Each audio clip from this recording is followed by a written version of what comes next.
Welcome at another LinkedIn, YouTube, and Facebook Live with Yoke van Dam. I'm so excited to have Yael Geffen from the Sotheby's real estate company that is here today. Thank you so much for joining us. You are most welcome. I'm very excited to be here, so thank you. Thank you so much for your time. And it's wonderful to also have you here on in a Women's Month. And just for the benefit of everyone out here, I just wanted to fully introduce you. Yael is the CEO and shareholder of Sotheby's International Realty South Africa. She grew up in the real estate dynasty established by her grandmother, Aida, and prior to joining the family business in 2009, she acquired extensive real estate marketing, brand building, and business development experience in the United States. Yael's also an accomplished public and motivational speaker, and her broadcast experience includes hosting and producing her own radio show on Chai FM from 2013 to 2017. So, no pressure here for me today, having a former radio host. Yael is sort of the life and business strategy advisor, and she's also the 2020 winner of the Standard Bank prestigious Top Women in Property Award. And she's been chosen as a 2021 speaker at the World Leaders Summit in November. We are so excited to have you here today in Women's Month. So, Yael, you showed an enormous amount of resilience when you were handed the baton about 4 years ago. Would you mind just sharing a little bit about that journey of you becoming the CEO? Sure. So, our company was in a spotlight position, and I took over, and I didn't have plans to take over. It was kind of CEO was thrust upon me, and there were some odds stacked against me, which have turned into evens. Oh, so wow. One of the things is I was the youngest CEO out of all the real estate brands. I took over at 38, Wow. and well, of the national real estate brands, and I was the only female in a very Mm, male dominated industry. The real estate industry is majority female in terms of the agents, but the leadership is still very much male dominated. And I'm hoping that I can inspire a lot of women out there to take the leadership roles and to take management positions. And I'm proud to say a lot of our broker owners recently are female, which is very exciting. that's so amazing. Can I just ask you, being that first, quite a young female CEO, what was easy for you to do and what wasn't easy for you to do? So it was easy for me to, well, at first, to be honest, I was playing around with different approaches because the top three were males. I Mm, came from an approach of, well, maybe I need to be a little bit more masculine, mm, and then I wasn't being my authentic self at all. And I just would love to encourage women to embrace their femininity in leadership positions, because we have so much to offer, and there's a place for masculine and there's a place for feminine, and they both count. They're both so important. But as a woman, you don't need to be that woman that looks like she pees standing up, because you might be feared, but you might not be respected. And I was more interested in earning the respect of my team and my network from a place of compassion, from a place of listening, from a place of observing, asking questions, which we don't like to do as leaders because we feel exposed. But if you can ask as many questions as possible, you will gear yourself up to lead well. I love that. So you were moving away from that idea of having a fear-based leadership and rather focusing on gaining the trust and respect of your tribe and doing that through asking questions and listening. It's so interesting if I can throw something in here. Last week I was training a team, and I've been on this entire leadership journey with them, but also doing a lot of emotional intelligence work. And the CEO said to me that he wanted to teach the team questioning techniques. And what was so profound is how we demonstrated that by actually asking better questions, you can actually get much more done. So, so it wasn't necessarily easy to ask the questions. You were leading people in a specific direction, but rather than telling them, bringing the perspective. What are your thoughts? I think that's great. This person sounds like a great leader.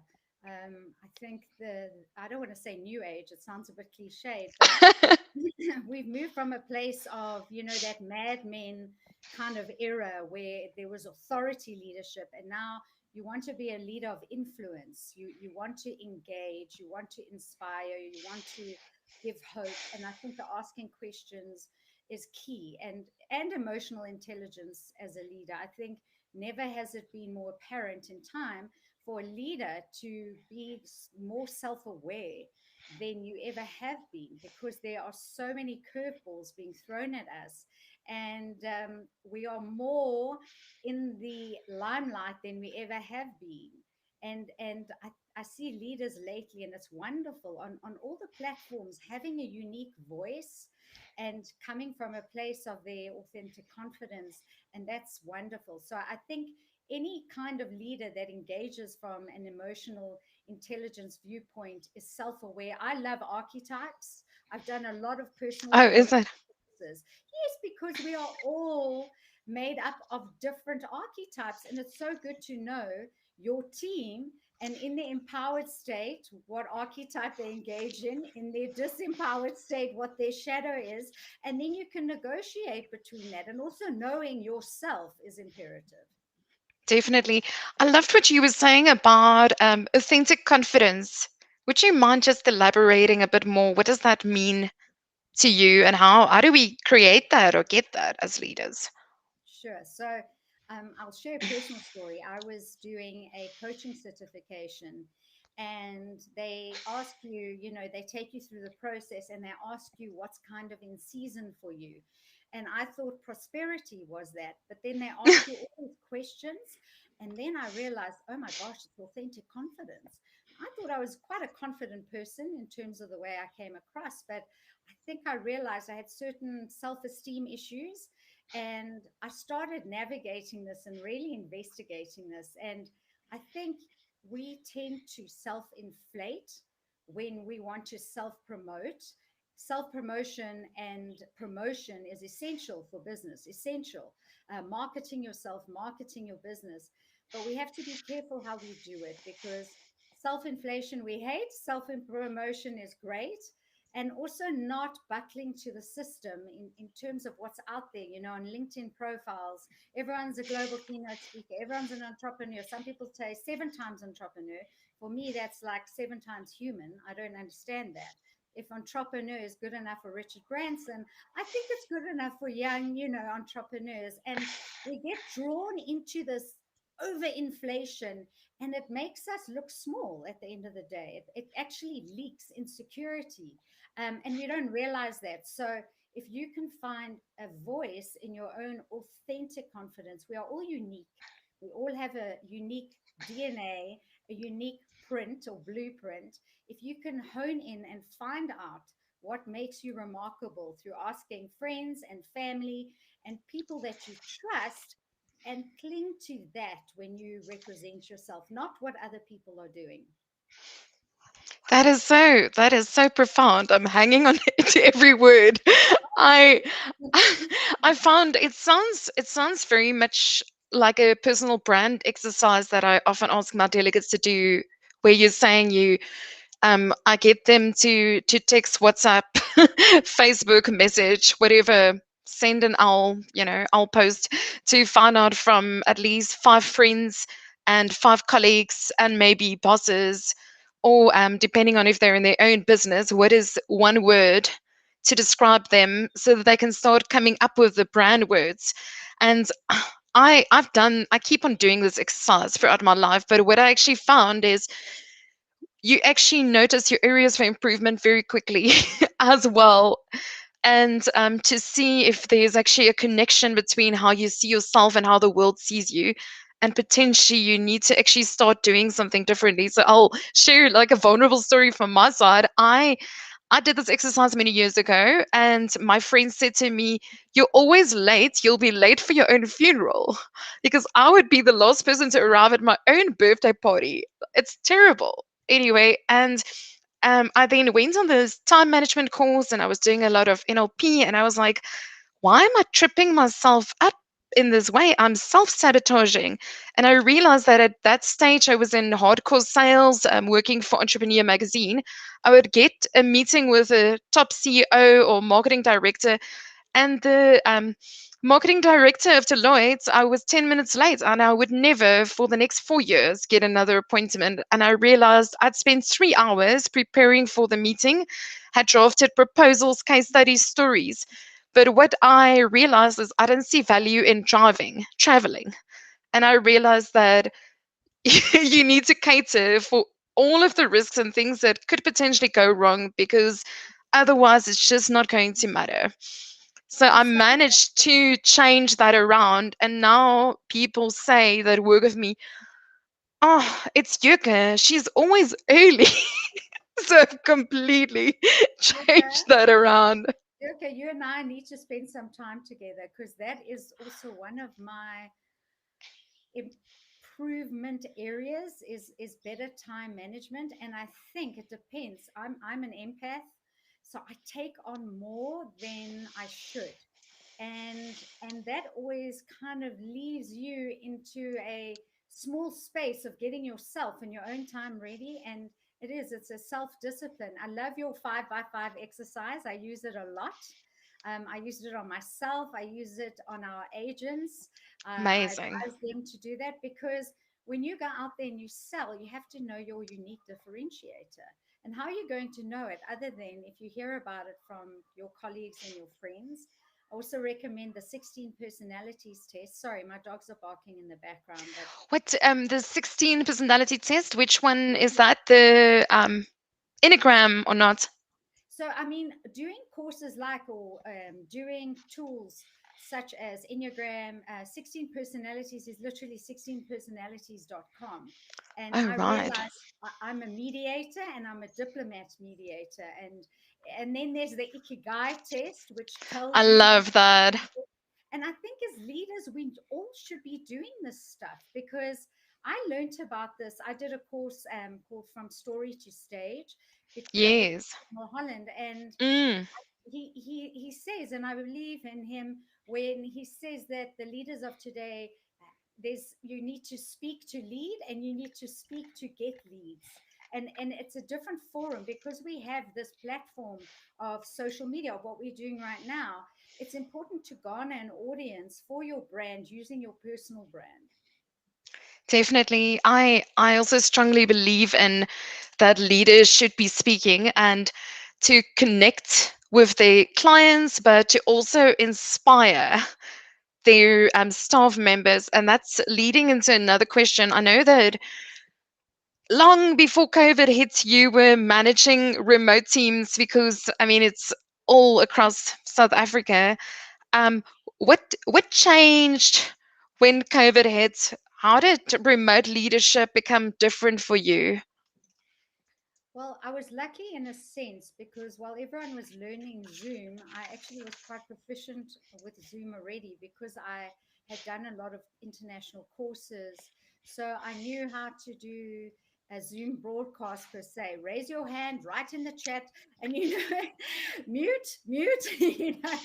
So where there was, I managed to avoid, I guess, a lot of awkwardness in the beginning.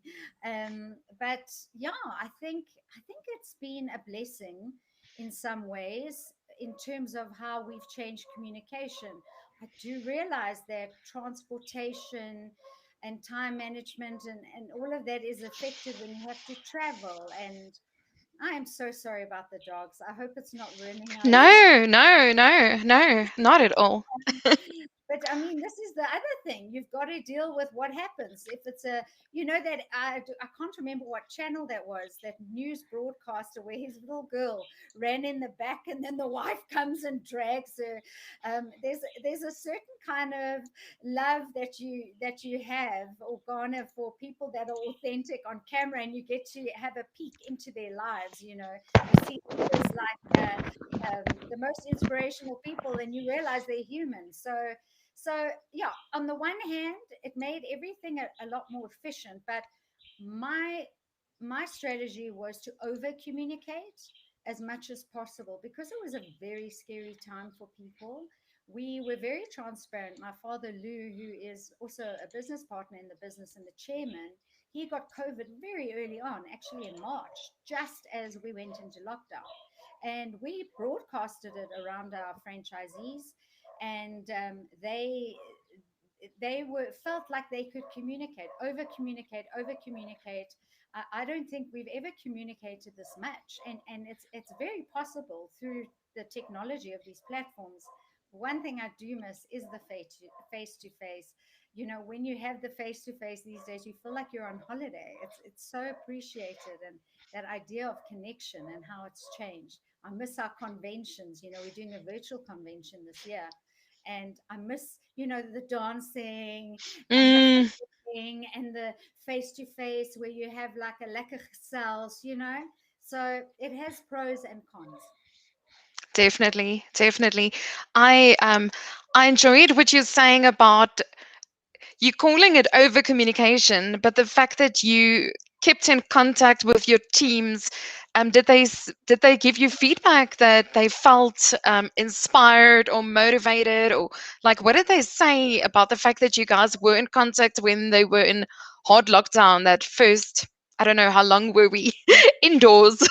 Mm. I was literally doing boot camp on my stoop outside. You know, we couldn't even walk in our complex. Yes, So, as well. We had that challenge too. We couldn't walk in the complex.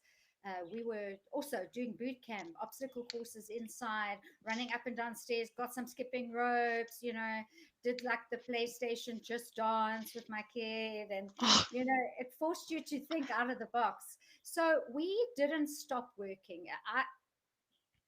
It was my vision that during that time we had to be the greatest source of support in a crisis. It's so important to come forward and not be hiding, and we made ourselves available all the time. I mean, we were working until like 3 4 in the morning, sure. and we wanted to inspire our agents because for those 2 months the real estate industry was dead. There was no deeds office opened, there was no registrations happening, and our agents work on risk. So they only get paid if a deal goes through. So you can imagine the anxiety with everything coming to a halt. No salaries, no commissions. And by being supportive and saying, come on, we're going to get through this, by the time we got through it, we were, I'd like to say, at least ahead of, I don't want to say ahead of the pack because it sounds a bit arrogant, but we Mm-mm. were prepared. We were prepared, and we caught up, and we went out there. I don't believe you ever need to rest on your laurels. It's in the times of quiet that you gain the most momentum, actually. And then when it opens up, it's boom, you're out there. And it really illustrates for me that even at times when you are not allowed, when you're not able to sell your product or service, you always need to be communicating, you always need to be marketing. People need to always be aware of what a business does, because when the demand is then there, they you will be the first choice, which is what you guys did exceptionally well in terms of brand awareness and staff engagement overall. So well Yeah. done. Thank you. I think video is such an important tool, and we used video more than ever to make our clients know that we were there. And also, we did quite creative things for Freedom Day. We asked our agents all to send what freedom means to them, and we collated it and sent it as a Freedom Day message. And people felt like they could still be seen and heard. A video is so beautiful for a time like this where we're so disconnected. Definitely. Oh, thank you so much. If you had to give executives that want to get into more senior leadership roles any advice or any skills that you would recommend them to develop, what would you say? Surround yourself with a mastermind group. So there's that saying that the people you hang around reflect who you actually are. So those five people you spend the most time with are pretty similar to you. So then you've got to think, well, I need to up my game. So get a mentor, get a business coach or someone like you, and work with them to really upskill yourself.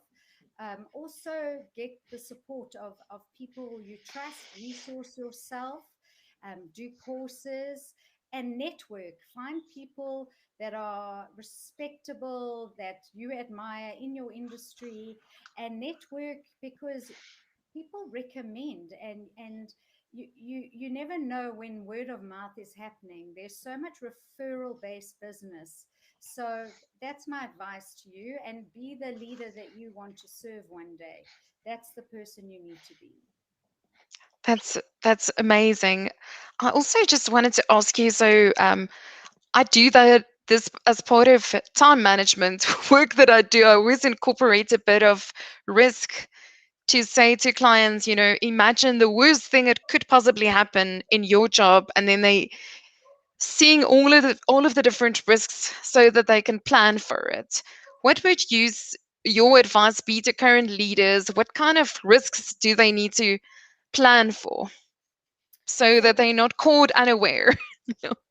okay, so in this day and age, we are, we're people, we're not robots. So you're going to get that person in the network or in your business that trips up over social media, or mistakes get made and then they become press releases. And then some companies might find themselves facing boycotts like Clicks and H&M. Sure. So have a growth mindset, not a fixed mindset. um, when crisis happens, it will happen. Be calm in it and lead through it. Don't be quiet and don't not respond.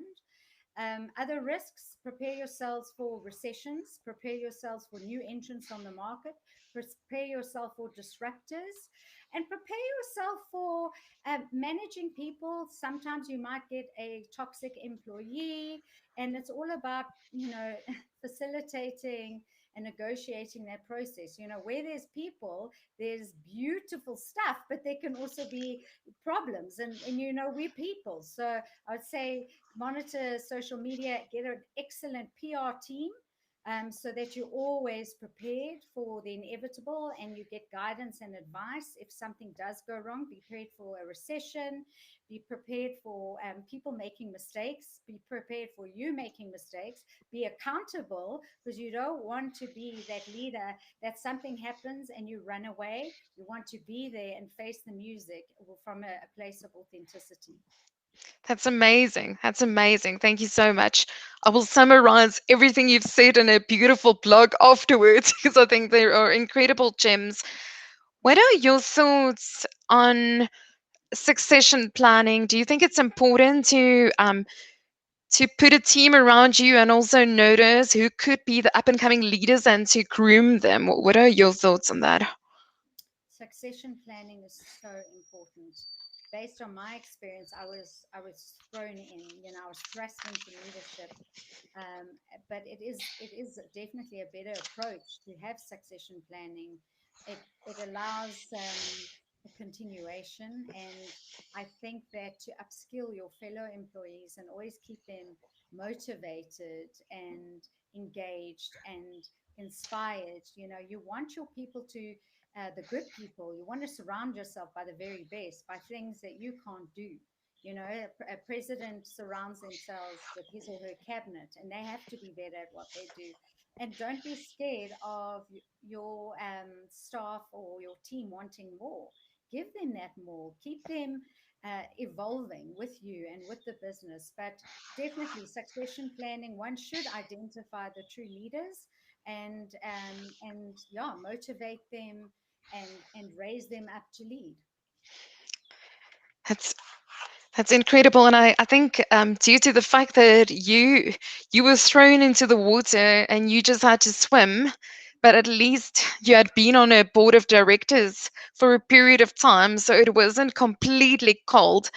But now, having been in that experience, you can actually you can actually rather guide people so that they don't have to go through that same process. And I was speaking to a CEO the other day, and it's his own business, but quite large. And his business partner actually died suddenly this year in a motorcycle accident with his wife. Very tragic, that loss. And what we spoke about is also his own exit strategy and his own succession plan within that business. And, you know, because I think he's literally seen sometimes people don't leave a team because they're going somewhere else. And I think the reality, which is really sad with COVID now, is there is suddenly all of these death statistics. I don't know if your business has been impacted in that way, but it's really sad. People are going through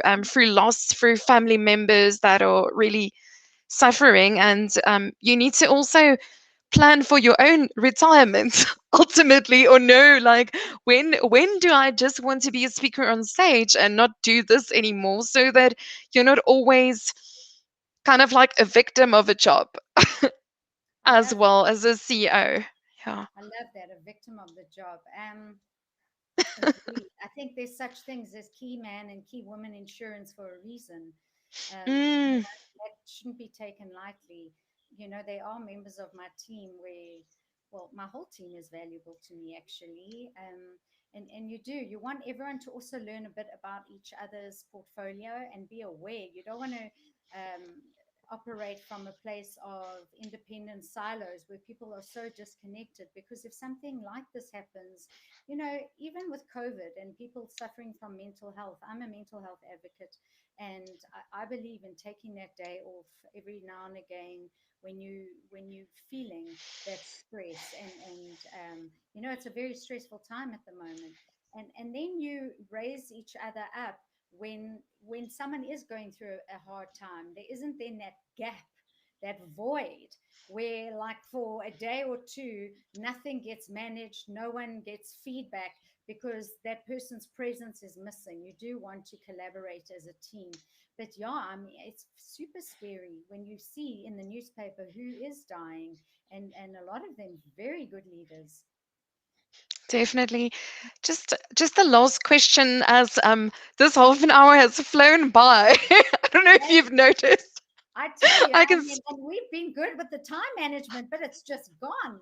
It's just gone, but that's usually when you're having a good time that time just flies. So, just my last question to you is, how did you build your resilience? Because you are a very resilient woman. How What would your advice be for others on? I know that you've said that you take days off and that, but like, what allows you to be resilient? So I surround myself with a mastermind group, which is very important. You have to have resources because we are only mere mortals. We can't do this all alone.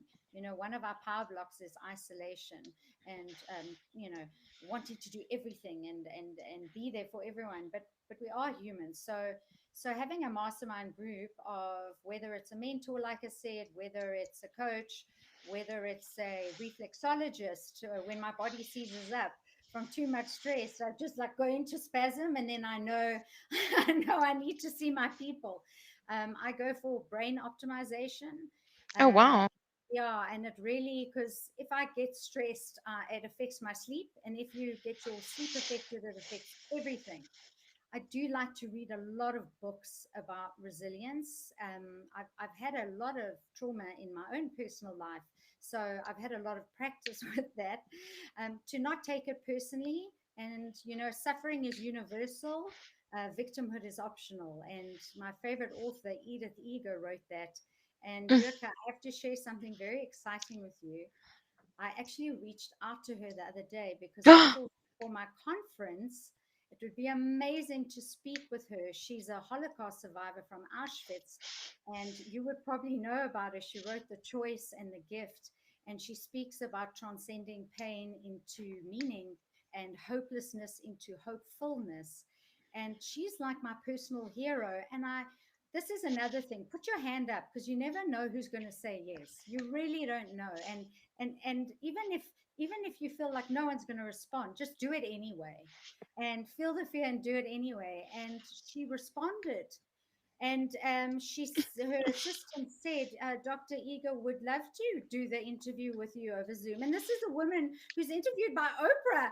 And I burst out crying. I actually burst out crying. I thought, no, this is actually impossible. This is actually impossible, because who am I to be interviewing this absolutely amazing hero?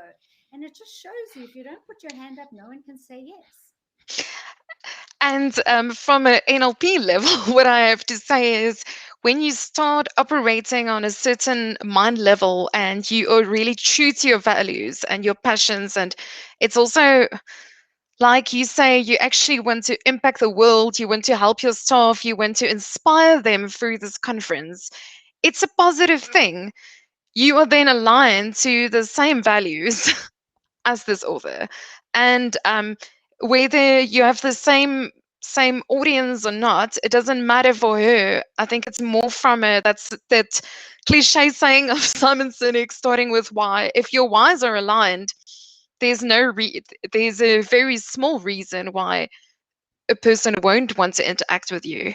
But yeah, that's so profound. I'm I'm I would love to listen to that interview if it's possible. I know I'm going to ask her permission, but I cannot tell you, I burst out crying as I got that response, because I just thought, and here's the gift of COVID again, is that Mm, when would one have the opportunity to interview someone like that, to even say, hey, is this possible? And the global, it's become, the world's definitely become smaller. I hate that cliche, but it's true. So yeah, I'm excited. I have to get permission, because I certainly don't want to overstep my boundaries there to share it. But for my agents and for my franchisees, you're actually hearing it first, because it literally happened 2 days ago. And amazing. before they know, but to get a speaker that has endured, I don't even know how to describe what she's endured.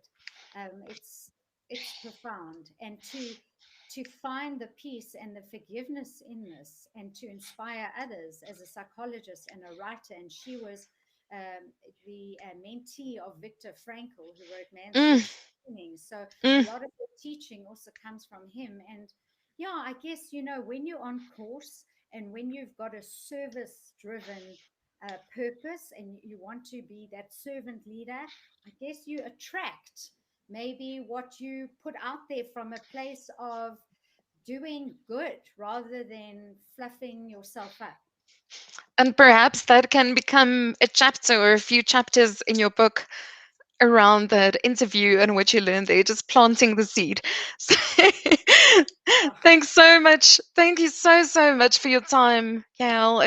It's always such a pleasure to talk to you, and I found you incredibly inspiring. And I hope that the leaders that are listening to this interview, whether they've listened today or in the future, can really draw on the inspiration that you've given, and you know, keep on developing themselves, focusing on servant leadership, asking questions, asking intelligent questions, and leading from a place of compassion rather than a place of fear.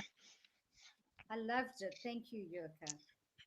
Have a wonderful week, and we are super excited to have you at the professional speakers on Thursday evening. Really Yes, I looking now forward have to that. to focus on building that talk, but hopefully my time management won't be bad, and I'll be able to construct it before lastminute.com. So yeah, and now of course the dogs have kept quiet because we're ending the interview, so it's just Murphy's law. Thank you so much. Cheers, All right. Yoka. Bye.